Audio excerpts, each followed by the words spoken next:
Welcome to Retro Reco. I'm Kyle. I'm Cheyne. And in this podcast, we normally review a movie and recommend it to one another. But for this month, for May, we decided to recommend television shows to one another. And this episode, it is Shane's pick. Yeah, I, unsurprising to people that know me, went with an anime. And my choices were a little limited. Not that I chose a bad anime, but due to the streaming services that I have, compared to others when it comes to animes. And I went with one that's on Netflix, Demon Slayer, which is an anime from, I want to say 2019? Does that sound right? It might be 2018. I'm going to look this up as I'm going because I didn't do the research. 2019, yes. Okay. Hey, I mean, you got the lead voice actor wrong for the English dub, so that's true. They just sound similar. Yeah, they do. Yes. So this is an anime from 2019. Demon Slayer or Kimetsu no Yaiba, which is the Japanese title. And it's from 2019. It is they're currently on their, it's kind of weird. They're on their third arc is how they're actually phrasing it now. So I believe they just finished airing their third arc. I haven't started it yet because spoiler alert, I watch dubs, so I wait for the dubs to come out and I don't watch the dubs weekly. I wait for like all of them to come out and then I binge them because I'm a monster. The reason why they're calling it arcs is that after the first season, they did a movie, and the movie was actually canon, which is very unheard of for anime. I couldn't tell you another anime that did something like that before this movie came out. And it also shows up in the box office that it's unheard of because it ended up being the number one grossing anime movie of all time, beating out Spirited Away. And I mean, honestly, it's an amazing movie, so I can see why. But that's neither here nor there because we only watched the first 4 episodes. And thankfully, we watched the first 4. Because if we would not have watched that first episode or that 4th episode, I would have a very different opinion on this show. Well, my first question for you was going to be, was there enough in these 4 episodes to make you want to watch more of it? I feel like this is normally an end of an episode kind of discussion, but since we're going to discuss what we thought of it, yes, I think that we would get already an inkling of how you would feel on that by the end. So I'm going to ask it up front. By episode 4, and I think it was a good story point ending that you picked for the 4th episode. Mm-hmm. And it was a nice little cliffhanger. Cliffhanger. But also the 4th episode felt like it was the best structured and best written of the 4 episodes. Because I liked episode, I can't remember if it was 2 or 3, where he's getting the more training. So I think it was episode 3. Yep. Where he's doing the training and has to break the boulder. I liked that episode better. So each subsequent episode I enjoyed more, which is so it's almost like as you understood the plot and the characters more, it got better and better. Almost like how shows are structured to work. No, it was more when they stopped exposition dumping everything on me in the first episode. The first 2 episodes. It was like, oh my God, you don't need to tell me all of this right up front. You don't need to tell me, oh, the snow saved me, but the snow's the reason that I fell. That's literally a line from this anime from the first episode. I watched it back. I would say that I think that a lot of that has to do with the way that people talk in Japan. Oh That's not yeah. something that ever throws me off. Uh, you'll notice it in a lot of not just animes, but Japanese exports, movies, and things like that as well, where they are overly descriptive about certain things, and I think it just has to do with the way their language flows. Yeah. So when it translates to English, it just sounds a little more weird. And I think Even subtitle and dub in that way. yep. And yeah, because this is one of the things Shane knows that I did. During episode 1, the voice acting was annoying me. Probably because there was just so much of it, because there was so many exposition dumps.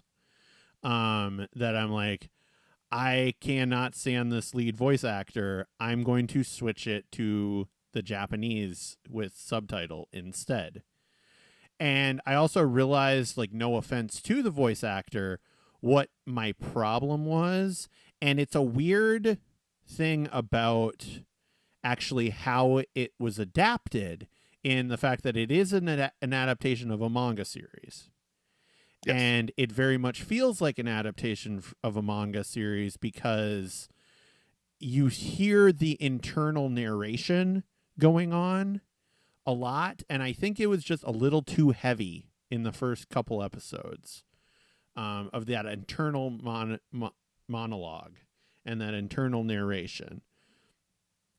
But in switching it to subtitle, it made it feel more like a manga to me, and because I was reading and going along with the thing. Some of it is kind of extraneous, of like, okay, I didn't need to know. And it's weird because, like, Dragon Ball Z and beyond have done stuff like this, and I think why I said I liked the 4th episode better is, for some reason, I'm totally okay with monologuing your thoughts during a fight. But when you're just monologuing walking down the street and narrating as you're going down the street, that's when it bothers me. But I if can you're get that. but if you're monologuing during a fight, I just feel like, all right, this is a little too much, like, at points, but I kind of get it because you're in a fight. And I am also always cool whenever you call out your attack. I can get that. Yeah, that's it's hard to,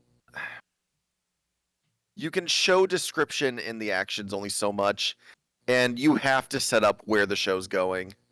Yeah. Especially for an anime like this. So yeah, I can feel your pain. Yeah. Like It was I get just, that. yeah, my only problems of it in the first couple episodes were just like, you're building, I think you're trying to speed up too much on your world building, whereas I think, in some of these cases you could have, like, they literally explain how the sword got forged and then cut to the sword getting forged the next thing, and it was like, you should have either Oh, done so you one watch or the episode other. 5. Yeah. Because yeah, the sword doesn't get forged till episode 5. So yeah, I was gonna mention that if we had watched one more episode, we actually would have watched, quote unquote, a movie. Because the first 5 episodes were actually released as a film, Okay. in Japan at one point. Well, no, I it's not the forging of it, but him talking about the fact that this sword is a specific type of metal, Oh, and I mean, he was just he pulled the sword out of a sheath. yeah, and then you cut to him taking it out and his master giving it to him, and it was like, you could have done that narration over, this, but that's differences in storytelling, and it's not that big of a deal. Um, like I said, I once the action started more, I enjoyed it a lot more. um so I got a couple things here. Okay. One, uh the voice actor in the English version, he actually voices another character from another anime that I know that you like. And I find it very interesting because it's always like when you think about it and you watch like the other one and like put them together, you're like, oh yeah, that's definitely the same voice actor, but it's different enough that it just wouldn't pop in your head. Okay. Um, he's in One Punch Man as Genos, who is The robot. the machine guy. That's Yeah. like The because I know cyborg, you right? watched One Punch Man. What? Yeah, he's the cyborg, right? Yeah. Yeah. Yep. Yeah, he's Genos the cyborg in that, and I just find that his voice is different enough because he's Yes. not trying to do a kid-like quality in Genos Yes. that it is much easier to listen to. Yeah. Um, No, and after the first episode, I did switch back to English. So I was actually switching back and forth, Earth a lot, just to kind of get a different feel to it. Because I watched basically the first 2 episodes twice. In the course of this, and I watched once through in Japanese, once through in English, and then I think vice versa for the second episode, and then third and fourth I was finally in a groove where I just watched them completely in English. I watched the dubs. I will say as well, a lot of people agree with you with that 4th episode. It's actually the highest rated episode of the first half of the season. And then once you get to the second half of the season, there are like 6 episodes in a row that have higher ratings. Okay. Because the second half of the season is just, they even have one that's rated at a 9.8. Oh, nice. Almost out of 10. Almost fly territory. Yeah, like that's with almost 14,000 people rating it too. Yeah. For those of you who don't know, that is probably Shane's least favorite episode of Breaking Bad ever. Yeah. But everybody loves it. But nothing happens.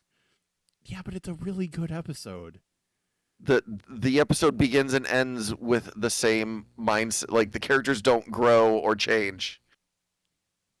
They have problems. Yeah, I know. But no, well,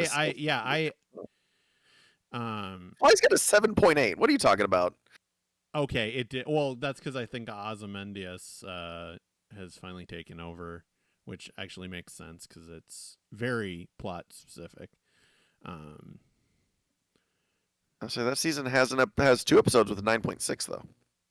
Yeah, it's like Breaking Bad's a good show. It's weird. It was fine. I never finished but yeah, no, I can see where, and I think part of it is just it's the type of storytelling that I think I appreciate more, or is just kind of getting thrown in with not much backstory, and just, episode 4 is, hey, we're at this thing, you have to survive for 2 weeks, go. There's all these monsters around, you're supposedly trained, survive. And that's all the exposition we really got, and the rest is character moments. And I will always be up for more and more character growth and character moments than, even if it doesn't specifically move the plot forward. And I'm one thing that I appreciate about this show, like I was hooked from episode 1. First time I saw the first episode, I was like, oh, and I binged it. Because I waited a really long time to actually I think the show was out for about a year before I gave it a try, and a whole bunch of people told me to try it out. One fun fact about me for this show was seeing all the art, like the poster art and things for the show. I 100% thought the lead character was going to be a girl. Okay. Yep. I thought Tanjiro was going to be a female character, and I was a little bummed out that it wasn't. I was excited for a female lead. Yes, Tanjiro's got masculine features. I just thought he was a masculine female character though. Yeah. But I obviously really like the show. I wouldn't have recommended without it. But yeah, I binged straight through it, but I really appreciated how kind of hard in the paint they go right away. Um, they show you that Tanjiro is like this upstanding, take care of his family, like do what he needs to do, and everybody in the town appreciates him and asks him to do things. Yes, they were very subtle about that too. Yeah. Kind of guy that well, I mean, they're gonna beat it in your head because they're only gonna have the one scene where they do it. Yeah, Like they want you to know for sure, like this is what this guy is, because otherwise you're not gonna have the same feeling about him doing things that without that, I suppose. Yeah. And his little brother never gets to chop wood with him again. Oh. And then then it goes so dark so fast. Yeah. Like, I mean, they jump right to murdering his entire family. Yep. Like after another exposition dump about demons. Yeah. Where he's walking in the dark and the guy's like, "Hey, no." And then he's like, "Didn't you know about demons?" And it's just one of those things. It's like, well, if demons is so well known about everybody, why does everyone seem so surprised about it? Yeah, but if he was there, he could have smelt them coming. Yeah, they also really push the fact that he has this very strong sense of smell. Yeah. That is a plot points throughout the series. Yeah, which it annoyed me because I was like, this is dumb. Until episode 4, where you find out it's like that was very similar to either what his trainer or the other Fox kid also kind of had that. Yeah, they all kind of, there's a few of them, and you'll notice this as you go along, that people that ends up being demon slayers have traits, like not necessarily smell, but like certain either expanded senses or like traits that are unique, and it kind of pushes their they I don't know if they approach it, but they kind of which I mean the show obviously hasn't been subtle much yet, but they kind of point subtly hints that that people with unique traits like this tend to end up being demon slayers kind of thing. Yeah. Like that it's not a there's a reason why all the demon slayers seem eccentric or unique or have like something going on with them. Yeah. It has, yeah. And that okay, and also I should say, as much as I am nitpicking this, and this will be a reveal for the end, I'm probably going to keep watching this because I did actually get to a spot where I was enjoying it. But as I've been enjoying it, I also realized, like, all right, I'm enjoying it despite the fact that I kind of absolutely hated this, this, and this. But I'm enjoying it enough that I'm going to be like, yeah, no, that was fine. That was, the first few episodes, that was just a little thing. Like, I'm not going to ignore those things, but it's just like I'm going to look past them and enjoy the show. I will also say, I mean, there's some cool stuff that happens in the first half of the season, but man, that second half of the season is really where it's at. Obviously, by the fact that I mentioned that there was a whole bunch of episodes in a row that get really good ratings. And then, the movie. I saw the movie in theaters 3 times. Like, I loved the movie. Yeah. I'm actually excited that I had us watch this because I'm gonna now finish the season, watch the movie, and then start the next season. Nice. Nice. I'm glad. But I realized, like, so once I finish Peaky Blinders, that is. Yes. Well, yeah, that's the other thing. So we're probably recording this about maybe a week after we recorded the Peaky Blinders episode. Cheyne has watched through 3 seasons of freaking Peaky Blinders. I'm on, I think, I'm halfway through episode 3 of season 4 now. But, that sounds really bad until people remember that it's British. It's a British show. So there's only 6 episodes a season. Yeah. I've not watched, 40 episodes of this show. I've watched 20. 16 Yeah. or 20-ish. Watched about 20, yeah. Yeah. Which is fine. Like, I have also done the exact same thing in my rewatch. So, And I've also picked up on it a lot because there's a new season coming out, and I was yes, like, hey, and if I'm all caught up, I can just go right into this new season, Yep, exactly. the final season. Yep. But no, I realize, like, and this is a thing that even in shows I absolutely love and adore, like Justice League Unlimited. I hate the 3D tracking shots, like as they're like running through the forest. That is clearly not 2D animation. And they do that multiple times in episode 1, and then they don't go back to it that often. And because they use it here and there, but it's not something that they overuse, and so I think it gives a unique view. Yeah, and I think that was the thing. So like my comparison to Justice League Unlimited, like you see once in a while a 3D car or a 3D vehicle for a few frames, and then that's it. And yeah, it seems in later episodes you get those 3D tracking shots fewer and fewer times, whereas the first episode it felt like, well, nope, every time he's running we're gonna get this tracking shot, and it was like, no, stop it.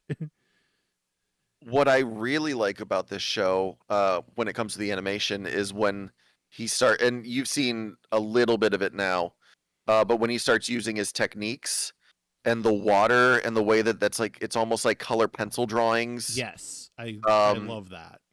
It's just such a cool, and it's so different from the rest of the world that you can tell, like, it's such a unique little add to it that I absolutely love it, when that they brought it in there. And it's not, and it's, once again, they only use that style for these like techniques, so it's like, it's not something that you're going to see all over the place. Yeah. No, and that feels very, in us talking about animation, that feels very like our apropos to us, in because you think about even going back to Miyazaki and me and all of the Studio Ghibli films, we always raved anytime there would be a dream sequence and the changes in the animation style. And we loved the fact that you were able to do, these pencil sketches in some, or that very sparse background in others, and you getting that different type of animation, but it made sense in the world. Yes. And they also, I mean, this show does take, there are going to be some anime tropes. They're going to be that when they change the animation style here and there to like make them look, less, not real, so that's not the word, but less like the part of the world they're in, for like a dopey scene or a comedy scene, things like that. Like, those tropes are kind of there, but they don't do like the over fan service. Like, they don't over sexualize things. Yep. Especially, there's definitely no over sexualizing of like younger characters, at least not that I have seen. I have appreciated that, because I was a little worried. It's like, when you are introduced in episode 3 to the younger female character, I'm like, please don't do anything weird. Please don't do anything weird. And it's like, no, she's just like almost a little tiny Yoda.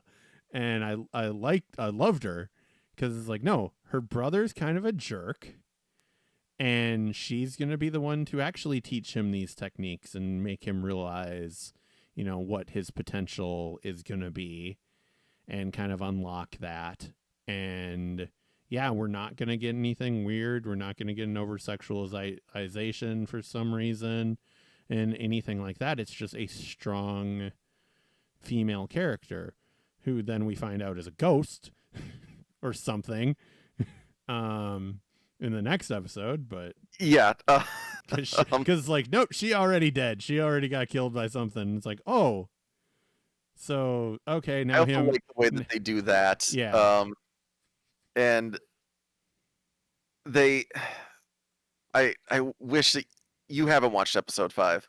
No, because I didn't want to get Yeah, anything confused with, because since we were just gonna do episodes 1 through 4, yeah. I didn't watch episode 5. I was a little bummed out because I didn't remember where the end of that little arc, that little training with the ghost kids and everything like that arc ended. Okay. Thought it was at the end of episode 4, Okay. but Yeah. obviously it's in episode 5. Yeah. Because I mean, episode 4 there is that big ends with him there is cutting the off big that head. cliffhanger. Yeah.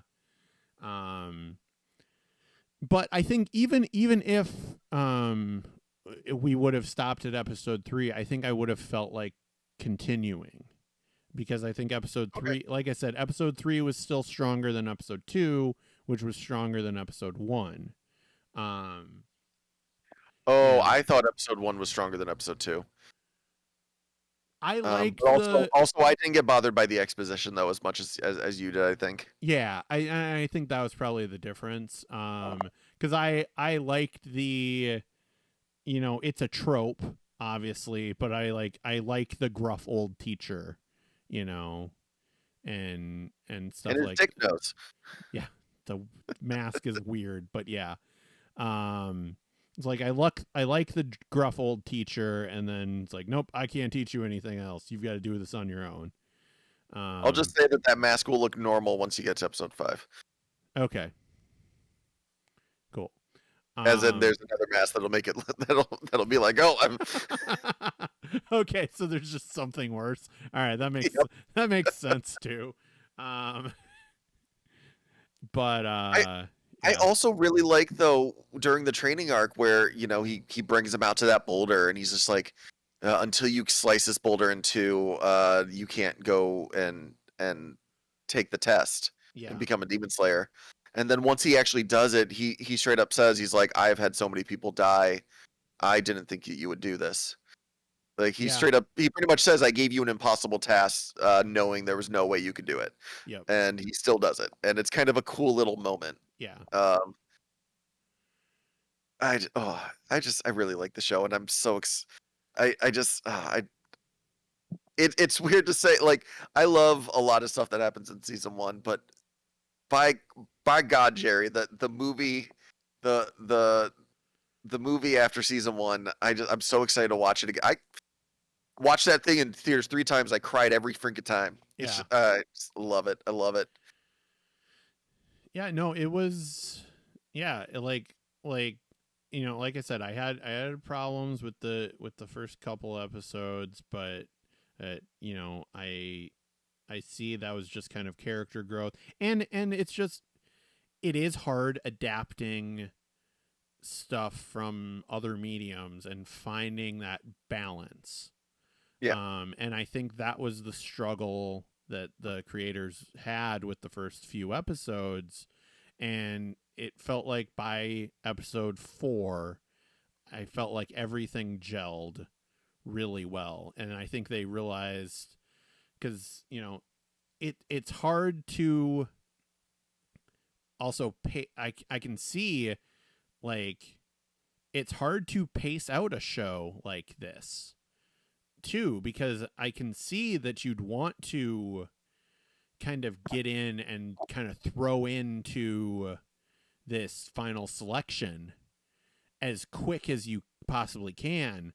But the fact that that's episode 4 instead of episode 2, that actually shows a bit of restraint, because we could have, in worst case scenario, we could have gotten the training, the family dying, and everything in episode 1, and then be like, nope, and now we're gonna go into the actual demon slaying, and everything going forward, and just shoved that way too quick. Whereas I think they did do eventually get the pacing right. Well, with that same mindset, they could have also slowed things down too far. Yeah. Because, like you said, that they were pushing that exposition and like just spitting it out in droves. A lot of that they could have slowed down and told those in more natural ways, but then the show would have dragged. And Yeah. I can see that. And so like they had, I think what they did was find a happy medium of saying like, well, this is what we want to get to. We want to get to it fast. So, but we can't go too quick. Because obviously then you're going to be you're just going to be shoving it down the throats, and it's not going to, you're not going to get a feeling for what the show is, and you're not going to get a feeling for any of the characters that way. Yeah. But they also, I mean, as I said, they can't go too slow, because then you're going to build out these characters in a better way. You're going to build the world probably in a better way, but no one's going to get hooked fast enough to want to actually sit out and see it. No one's going to, that those are the situations where you tell somebody like, oh, watch this show, but don't worry, it gets better around episode 8 or 9. Like, I don't want to watch a show that gets better around 8 or 9. Yeah, and also I think starting with episode 2, as he's training, and everything, you justify a bit of the over narration in the fact that he's keeping a journal for his sister.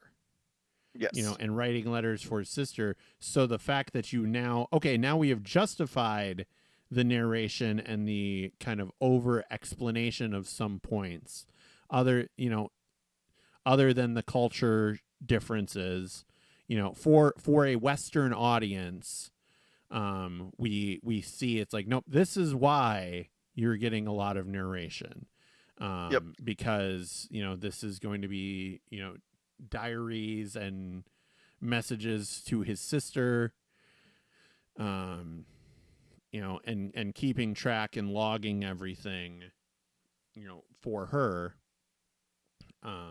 and stuff like that. So there's also a pretty big time jump that they kind of just flip, because the characters don't, I mean, he has long hair by the end of the episode, but other than that, there's not like a character like changing the way they look or anything like that. Like, there's no big reason to think that there's a big time jump. But he straight up and says it's been like that he's been at this rock by himself for like 6 months. Yeah, literally. And that's after him saying he was training with the guy for like another 6 months. Like, so literally, literally from episode 1 to the end of episode 3, it's a year. Yeah, because he says 6 months twice. So it's been a year just from the beginning of the series to episode 3, which is crazy. Which I also think is important, because like it says this guy has done nothing but train for 1 whole year, which is why he went from being okay with a hatchet, with having like good instincts with a hatchet, to being able to handle this sword. Like, yes, it's a training montage episode, but it's like it's not like a training montage of like, we have 3 days to prepare you, which you see in a lot of shows. which also I have to ask you this, because it could just be that I have a weird sick mind. So with his over sense of smell, so you could also tell that clearly his master is much more thorough and much better trainer than some of the other masters, because some of these people look like they have no clue what is going on, including the guy who's getting chased by the demon in episode 4. So did he smell the demon, or did he smell what that guy might have possibly done to himself after seeing the demon? I assumed it was the demon. Okay. It never even occurred to me that he was smelling the guy pooping himself.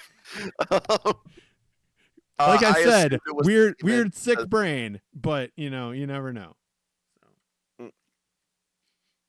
Because I mean, demons, like that demon, like looking at him, like it looked like he probably had some rotten flesh and like things like that too. So yeah, which that's gonna be a jump for sure, because they keep saying that the more people the demon eats, the stronger it gets, and they flat out say this first demon that he's fighting has eaten 50 people.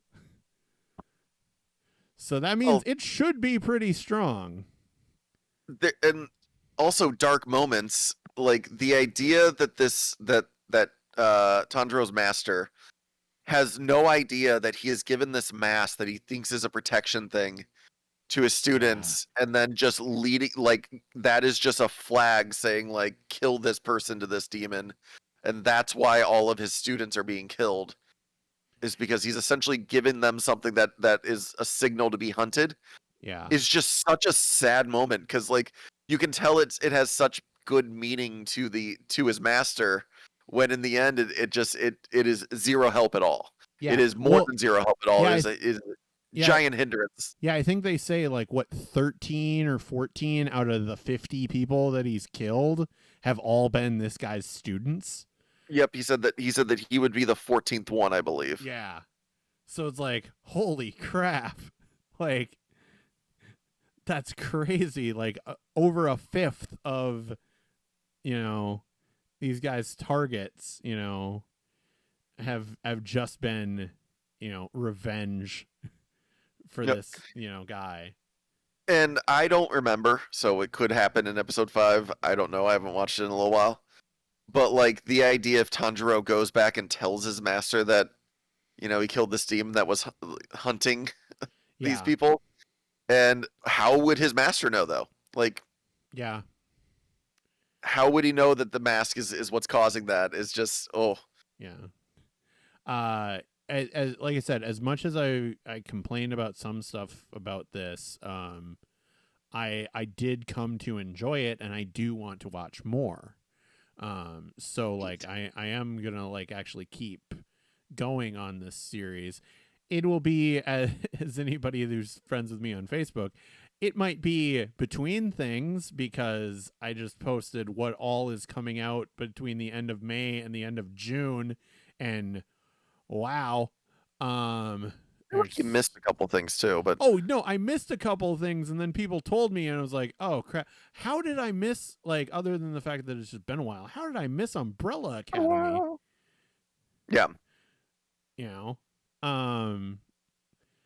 But so it might be between watching, other You had other Umbrella stuff. Academy on there, I thought.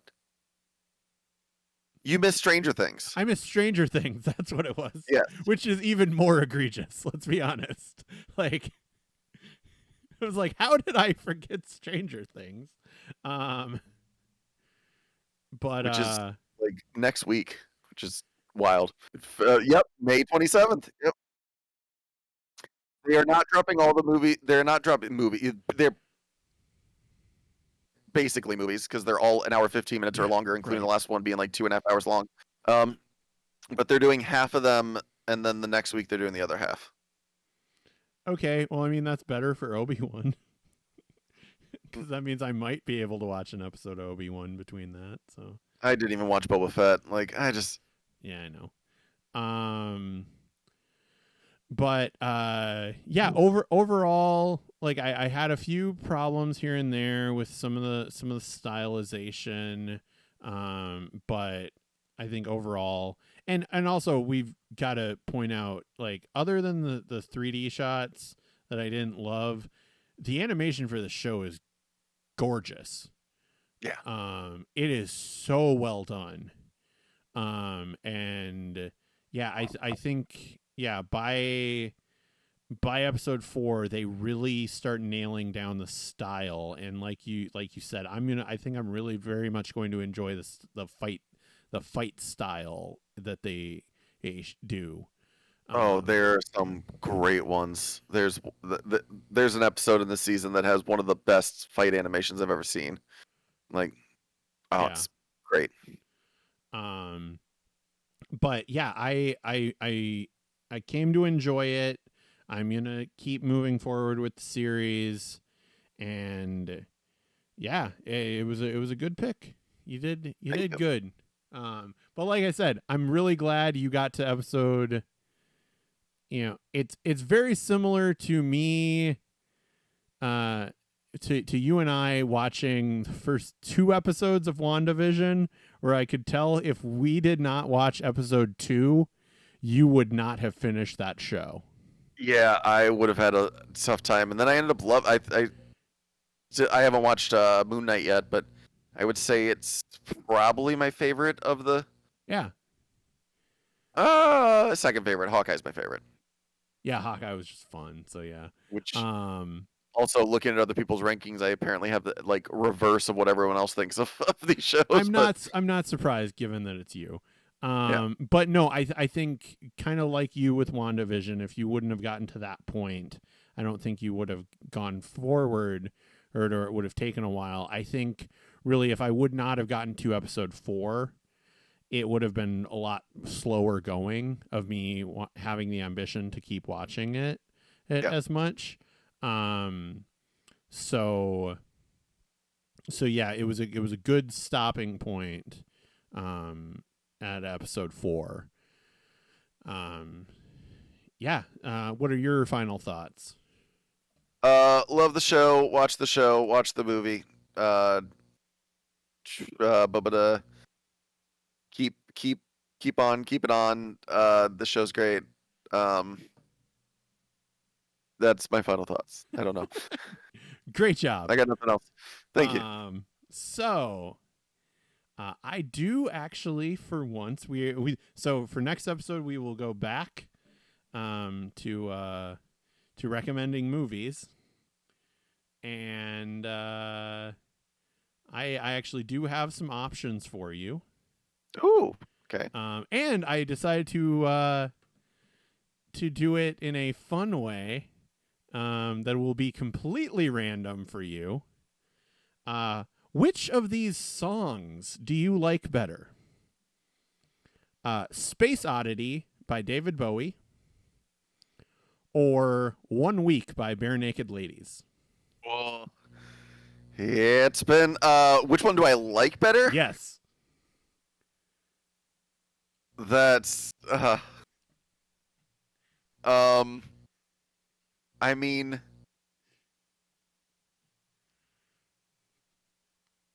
I'm this is a I'm gonna go with 1 week. All right, cool. So there's a line from this song. Like Kurosawa, I make mad films. Okay, I don't make films, but if I did, they'd have a samurai. Watch the Seven Samurai? Dear God, no, I'm not going to make you watch a 3.5-hour movie. That being said, we're watching Throne of Blood. I have no idea what that is.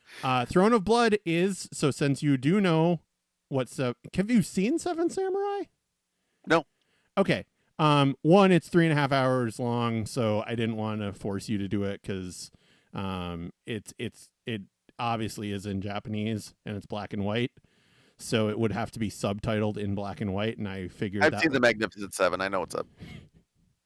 But Throne of Blood is Kurosawa.